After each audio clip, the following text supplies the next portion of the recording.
Welcome back everyone. So आज हम class seventh geography start करेंगे NCERT from the perspective of UPSC examination और other government examinations. So आओ शुरू करते हैं। Let's get started. So for our first chapter is environment. So हम environment के बारे में पढ़ेंगे। एनवायरनमेंट एक आपका पर्टिकुलर सब्जेक्ट भी है, सो आप इसे थोड़े उससे रिलेट कर सकते हैं। Environment is a basic life support system जो प्रोवाइड करता है एयर जिसे हम सांसें लेते हैं, वाटर जिसे हम पीते हैं, खाना जिसे हम खाते हैं, लैंड जहाँ हम रहते हैं। So environment is important for us in every day, in every point और इन एवरी सेकेंड। सो ये उसके कंपोनेंट्स हैं। ह्यूमन मेड क्या होती है? Building, parks, bridges, industries and all etcetera etcetera.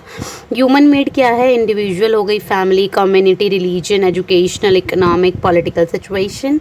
And the natural is the air, land, living things, water. So in the environmental term we say it atmosphere, lithosphere, biosphere, hydrosphere. So ये components हैं about important. तो हमारे लिए ये natural environment का सारा important है। सो है ये हमारा फिगर जो था इसका नाम है shows components of environment. Environment simply means place, people, things and nature जो सराउंड करता है किसी भी लिविंग ऑर्गेनिज्म को, that is environment. It is an combination of natural और ह्यूमन मेड फिनोमेना। और इसमें नेचुरल एनवायरनमेंट जो है उसे हम बोथ बायोटिक और एबायोटिक कहते हैं, जो कि हमारी एक्सिस्टिंग कंडीशन मतलब करंट कंडीशन के ऊपर बेस है।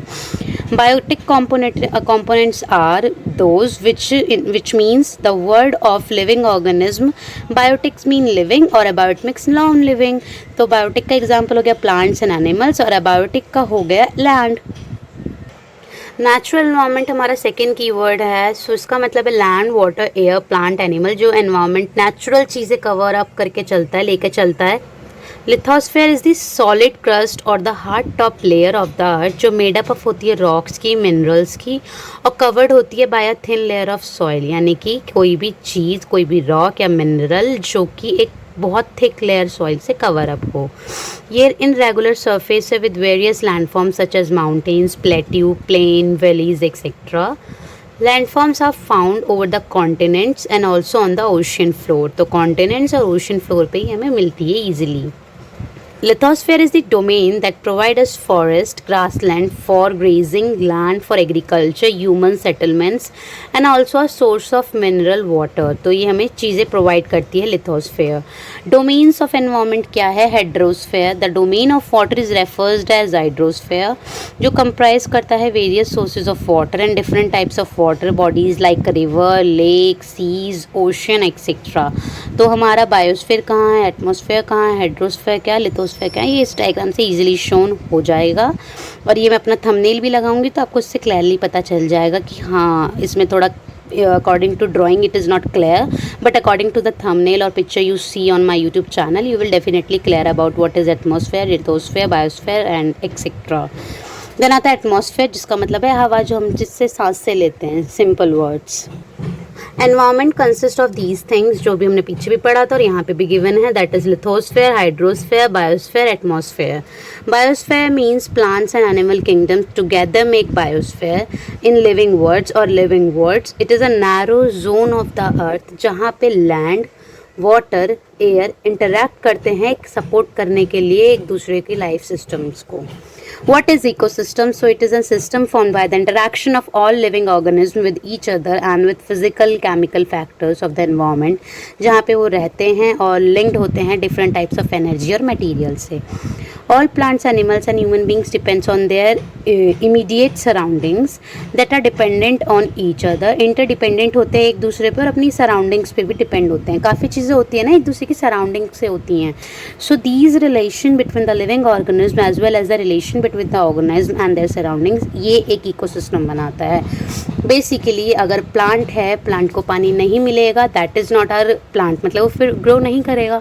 सो ऑब्वियस अगर प्लांट है तो पानी भी चाहिए उसको ग्रो करने के लिए, सॉइल भी चाहिए, लैंड भी चाहिए उस चीज़ के लिए।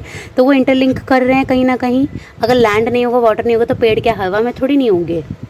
That is the meaning of ecosystem कि every corner, every thing requires a chain either in the form of plant और water etcetera. There could be an ecosystem of large rainforest, grassland, desert, mountain, lake, river, ocean and even a small pond.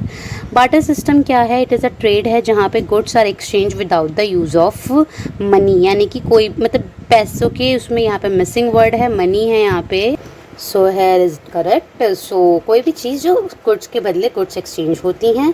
Water cycle है, हमारा precipitation होता है, surface run of होता है, ground water, ये हमने बहुत टाइम से पढ़ा है तो इट इज़ क्लियर.